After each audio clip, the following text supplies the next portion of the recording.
Chers compatriotes, chers fidèles abonnés de notre émission AK243, Mbote Nabino, merci encore une fois de nous suivre à partir de chez vous. Alors aujourd'hui, nous avons 5 points que nous verrons avec vous. Le premier, c'est l'interdiction de M. Jean-Marc Kabound de quitter le territoire ou le sol congolais. En deuxième point, nous verrons pour vous le message de M. Félix Antoine Tshisekedi, le président de la République, à M. Paul Kagame, parce que vous savez que depuis quelques jours, M. Paul Kagame est de plus en plus menaçant vis-à-vis de la RDC et le président Félix Tshisekedi a tenu à lui répondre militairement parlant et vous verrez les images. En troisième point, nous vous mettrons la visite du président de la République Félix Antoine Tshisekedi à Oyo, à Brazzaville, au Congo-Brazza. Ici, vous devez savoir qu'il a eu à rencontrer ses homologues ougandais, togolais et de Congo-Brazzaville. Alors, nous vous mettrons les images comme ça, mon abino moko, de quoi est-ce qu'il s'agissait lors de cette rencontre entre ces trois chefs d'État. Et en quatrième point, nous vous mettrons la rencontre du chef de l'État Félix Antoine Tshisekedi avec le chanteur Koffi Olomide qui a été également récompensé en tant qu'ambassadeur de la rumba congolaise. Enfin, nous terminerons notre émission avec des paroles insultantes du vice-président kényan qui s'est moqué des Congolais en disant qu'ils ont tout, mais malheureusement, ils sont incapables de se nourrir par eux-mêmes. Il faut toujours qu'ils puissent recevoir des produits qui viennent de l'extérieur et donc il parlait à des investisseurs en leur disant ils n'ont pas de vaches chez eux, vous pouvez aller par exemple investir de ce côté-là. Alors nous vous mettrons les images parce que ça fait polémique et ça a vexé plus d'un, en tout cas du pardon de l'ambassadeur du Kenya ici au Congo. Voilà, alors peut-être avant de commencer notre émission, si vous ne l'avez peut-être pas encore fait, si c'est la première fois que vous nous découvrez ou bien si vous aimez nos émissions mais que vous n'avez pas encore franchi le pas de vous abonner, alors nous allons vous mettre la vidéo qui vous explique comment le faire. Bolanda. Chers compatriotes, vous n'êtes peut-être pas encore membre de la grande famille de tous les abonnés de RDC Source Info, pas de panique. Il n'est pas trop tard, je vous invite à appuyer sur le bouton abonner. Appuyez également sur le bouton notification. Ça vous permettra, lorsque une de nos émissions sera mise en ligne, vous serez directement informé par YouTube. N'oubliez pas d'appuyer sur le bouton j'aime. Ça nous donnera une bonne cotation auprès de YouTube et ça rendra nos émissions plus visibles auprès de nos autres compatriotes. Donc je répète, nous avons 3 actions à faire. Le premier, abonnez-vous. Deuxièmement, appuyez sur le bouton notification et troisièmement, appuyez sur le bouton j'aime. Ainsi, vous ferez partie de ceux qui encouragent et soutiennent RDC Source Info et vous nous encouragez à continuer à vous informer. Voilà, chers compatriotes, si c'est votre première fois de venir ici au Congo ou bien si vous n'êtes pas véhiculé, nous avons la solution pour vous. Bolanda. Pour des Konabiso qui ont pour projet de venir ici à Kinshasa, pour les touristes qui veulent venir à Kinshasa, vous devez savoir qu'aujourd'hui, il y a Lokakin, la compagnie de location de voitures qui propose 3 formules en 1, à savoir vous pouvez louer un véhicule quand vous arrivez à l'aéroport. Si vous n'avez pas de voiture pour vous accompagner à votre domicile, vous pouvez contacter Lokakin. Si vous êtes touriste et que vous voulez visiter les sites touristiques ici au Congo, vous pouvez contacter Lokakin. Si vous avez durant votre séjour besoin d'une voiture de location, vous pouvez contacter Lokakin. Tout cela au numéro qui est en train d'apparaître sur vos écrans. En tout cas, Bazoï Sabiso qu'ils ont beaucoup d'appels et donc ayez beaucoup de patience et surtout nous vous conseillons de les écrire, de leur envoyer un message sur WhatsApp. Ils ne manquent jamais de pouvoir vous répondre. Voilà, chers compatriotes, ici on nous apprend que M. Jean-Marc Kabound est interdit de quitter le territoire congolais et cela suite à la lettre qu'il avait introduite à M. Mbosso, qui est le président de l'Assemblée nationale, mais celui-ci jusqu'ici n'a toujours pas donné une suite favorable. Alors nous allons peut-être vous lire, comme ça vous allez comprendre de quoi est-ce qu'il s'agit. Monsieur Mbosso refuse de signer la demande d'autorisation de sortie de Kabound pour des soins appropriés. Le premier vice-président de l'Assemblée nationale, Jean-Marc Kabound, a, dans une correspondance datée du 16 février 2022 et adressée à Christophe Mbosso Kodia, rappelé sa demande d'autorisation de sortie du pays pour des soins de santé appropriés. L'ancien président Haï de l'UDPS souligne que c'est depuis début janvier de cette année qu'il avait formulé sa demande. J'aimerais vous réitérer avec insistance ma demande d'autorisation de sortie telle que discutée avec vous par téléphone depuis le 8 janvier 2022, dont les éléments ont été mis à la disposition de votre cabinet le 12 et rappelés le 26 du même mois par courrier. De mon chef de cabinet vous transmettant mon rapport médical, celui-ci décrit mon état de santé qui exige mon évacuation sanitaire en Grande-Bretagne suite au traumatisme subi au genou gauche, a écrit Jean-Marc Kabound. Dans la foulée, cet élu de Kinshasa indique qu'il y a lieu de constater que sa requête est restée sans suite jusqu'ici.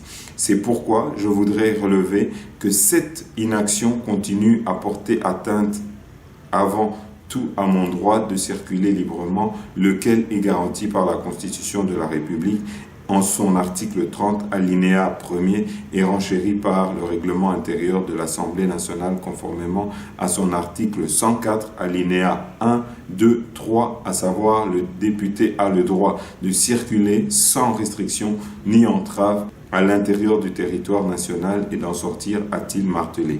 Voilà, chers compatriotes, ici Toleki directement on a deuxième point d'Abisso. Vous savez que depuis quelques jours, M. Paul Kagame est de plus en plus menaçant vis-à-vis de la RDC. Il menace notamment d'y intervenir militairement pour assurer la sécurité de ses concitoyens au Rwanda. Alors, ici, Eloko Yotogoloba, c'est que M. Paul Kagame doit savoir que le Congo qu'il menace et qu'il a déjà attaqué à plusieurs reprises ne se retrouve plus aujourd'hui dans les mêmes circonstances que par le passé. Aujourd'hui, à la tête de la RDC, nous avons le président Félix Antoine Tshisekedi et à l'époque de M. Joseph Kabila, celui-ci était peut-être passif quand il s'attaquait à la RDC, mais aujourd'hui les choses ont changé et surtout il doit savoir que le Congo c'est plus de 100 millions d'habitants là où eux ils ne sont qu'à 10 millions et donc avant de peut-être menacer un grand pays comme la RDC, je crois que M. Paul Kagame doit revoir ses calculs et c'est ainsi que le chef de l'État, Félix Antoine Tshisekedi, n'a pas voulu aller dans des joutes verbales. Il a préféré en tout cas agir directement, agir sur le terrain en y envoyant déjà tout un bataillon. Et nous allons vous mettre ces images où vous verrez que aujourd'hui nous sommes prêts à faire face à toute invasion du Rwanda et peut-être même à reprendre le Rwanda s'il le faut. Alors, Totilibino ba image, Bolano.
Forces armées de la République démocratique du Congo, notre devise. Ne jamais trahir le Congo.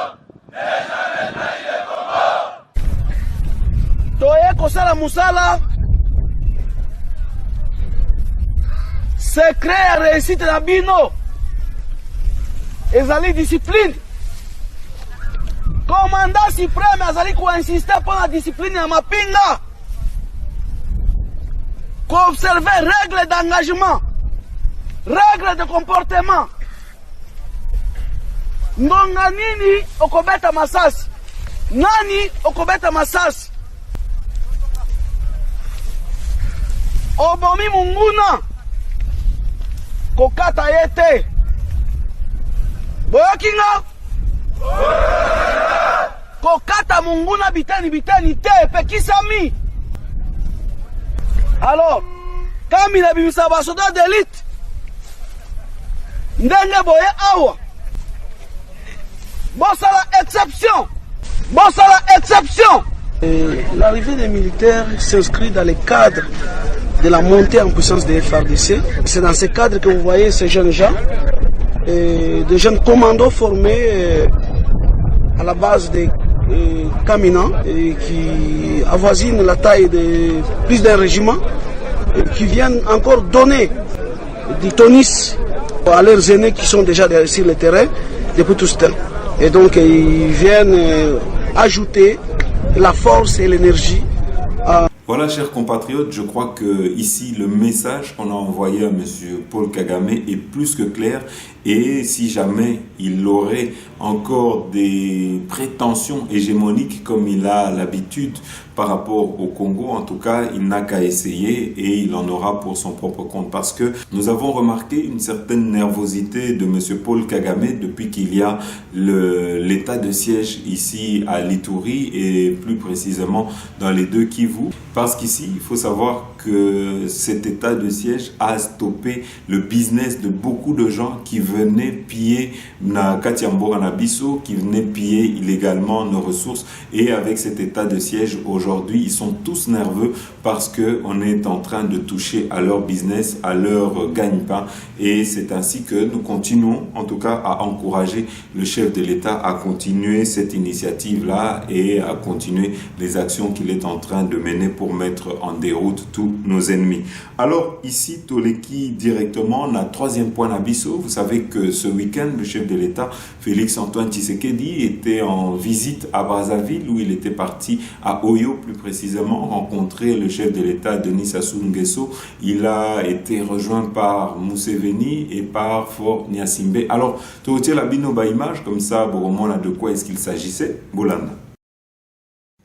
Oyo, ville de la République du Congo, située à 400 km de Brazzaville, a accueilli ce samedi 12 février le mini-sommet sur la paix et la sécurité en Afrique.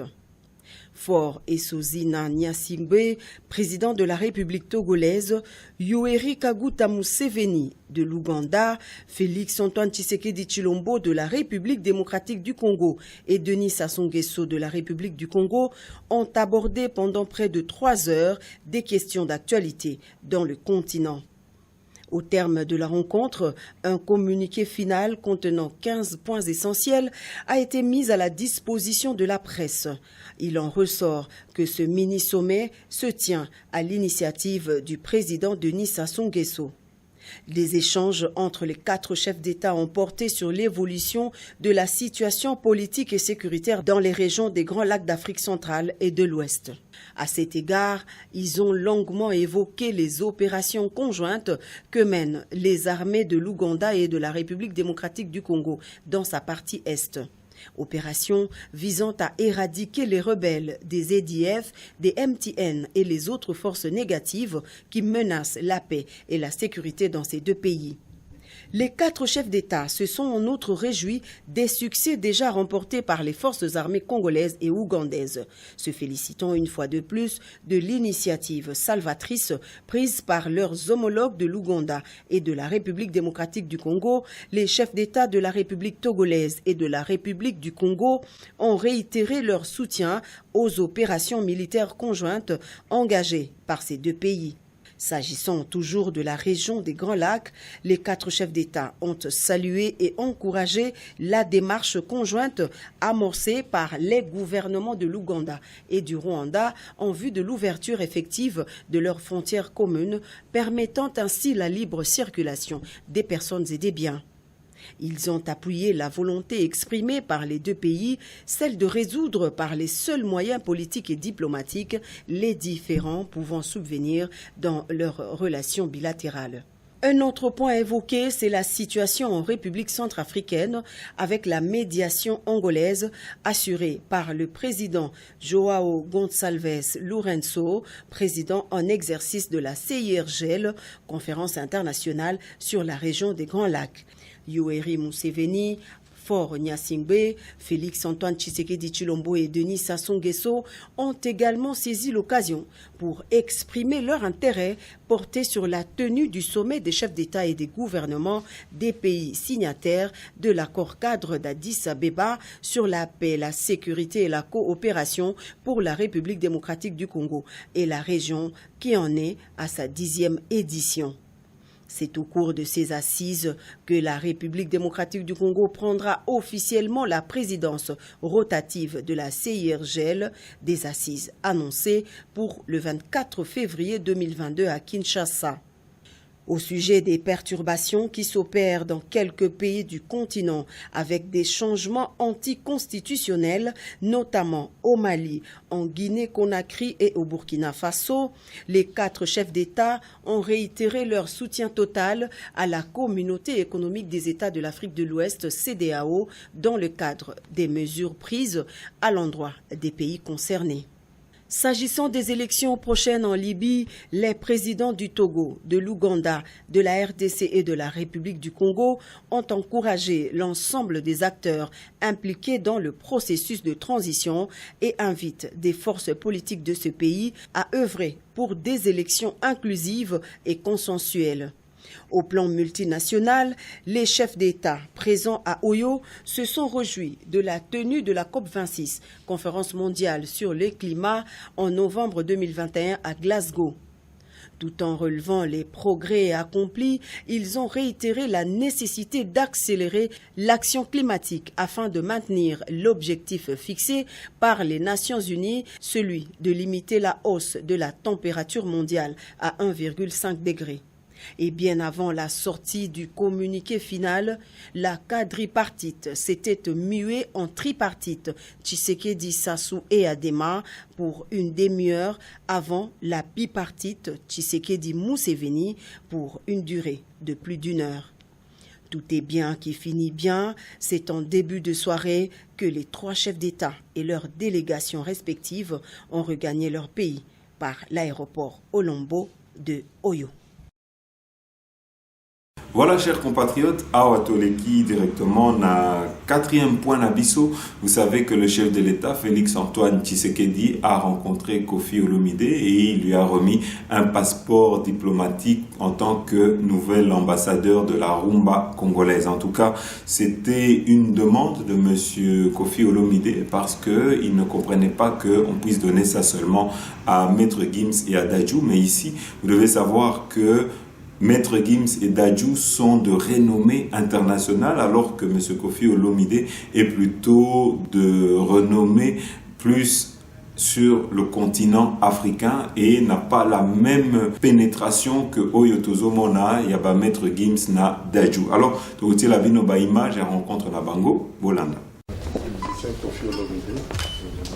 Légende de la musique congolaise et africaine, l'artiste musicien Antoine Christophe Agwepa dit Kofi Olomide, élevé récemment au rang d'ambassadeur de la culture congolaise, est venu remercier l'artisan de son élévation, le président Félix-Antoine Tshisekedi Tshilombo. Ce géant de la rumba congolaise est détenteur depuis quelques jours d'un passeport diplomatique, mesure déjà l'immensité de la tâche lui confiée.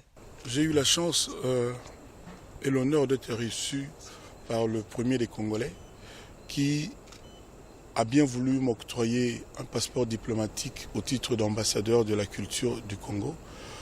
Et pour ça, je suis venu lui dire merci du fond du cœur. Je me sens imbu de la responsabilité d'être correct, de me comporter beaucoup plus dignement que je ne le faisais en tant qu'ambassadeur de la culture.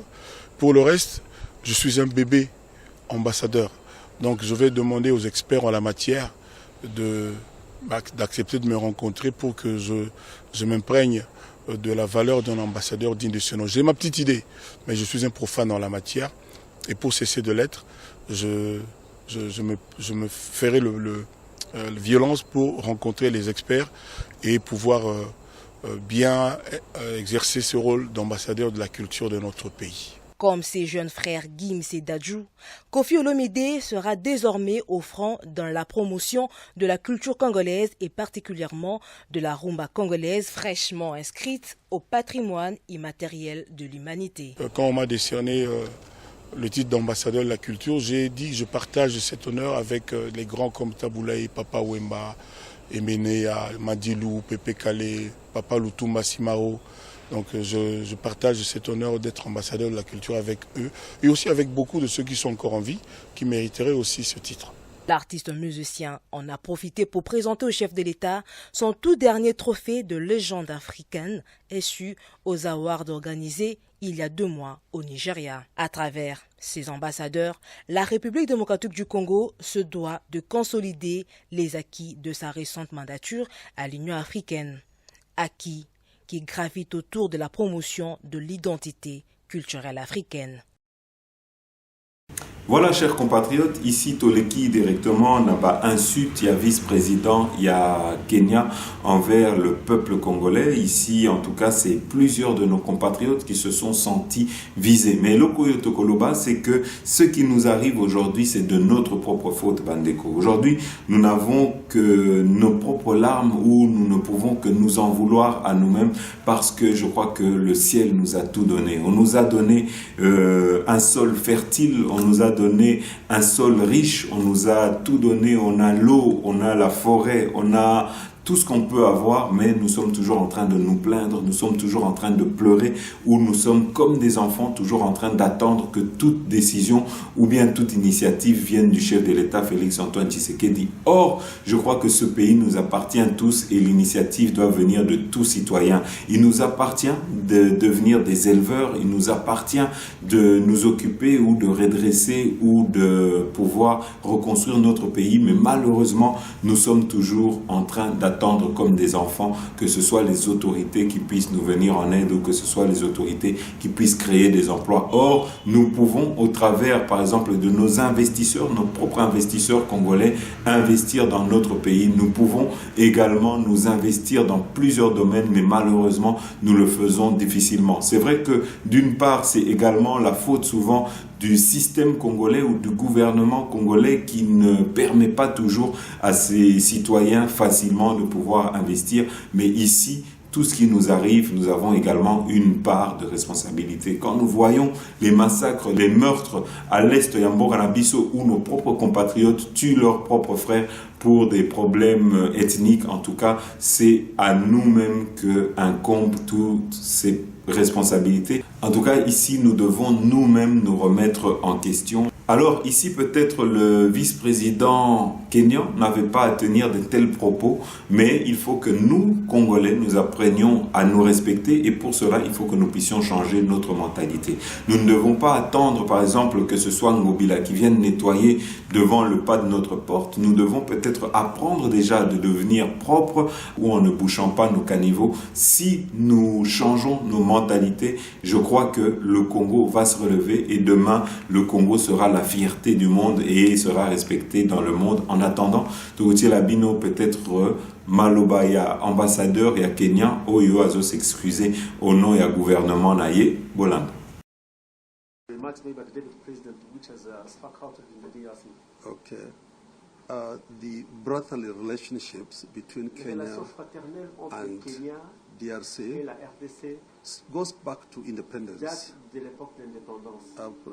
Lumumba was a very good friend. Lumumba était un grand ami de notre président fondateur, le président Kenyatta.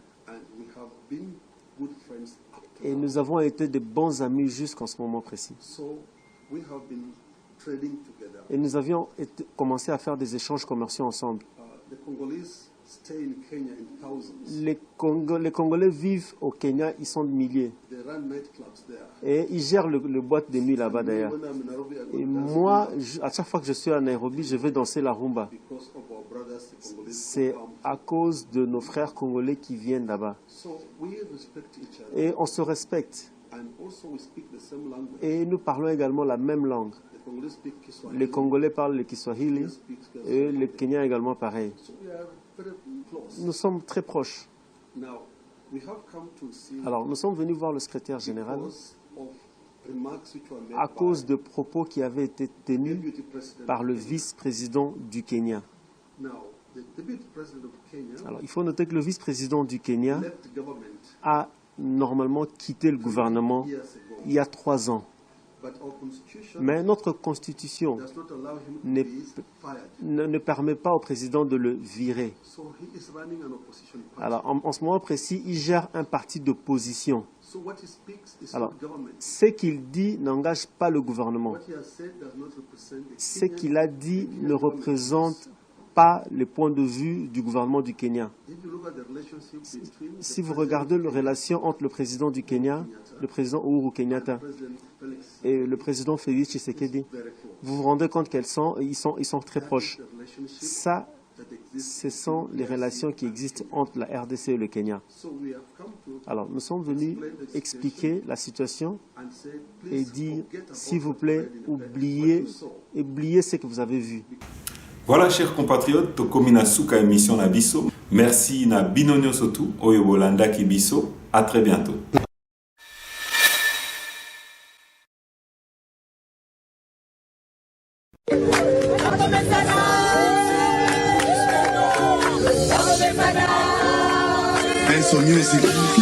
Oh mame, oh mame, oh mame, oh mame, oh mame, lele, oh mame, lele, basala 18 ans, basale lokote, bazo senga, bazo ngandeli suswe, batika bafulu ebele na Congo, balakela Congo na biso mabe.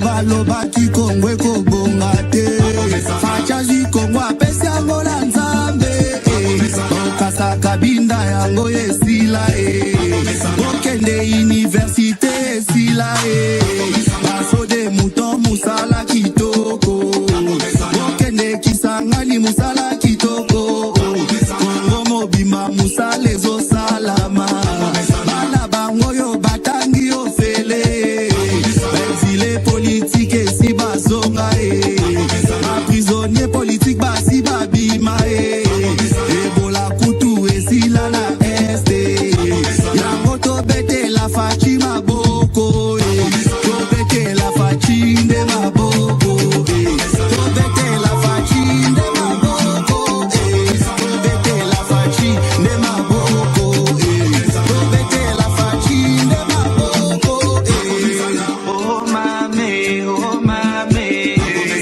oh mame, oh mame, oh mame, lele, oh mame, lele, baso de mouton musala kitoko, okende Kisangani musala kitoko, barème salariale matili suswe, même plaza likambo fachi ya kitina terrain, azope sa solution à tout problème, budget à Congo et matili suswe, bango baloba ki Kongwe ko bonga te, fachaji Congo apesi yango na Nzambe.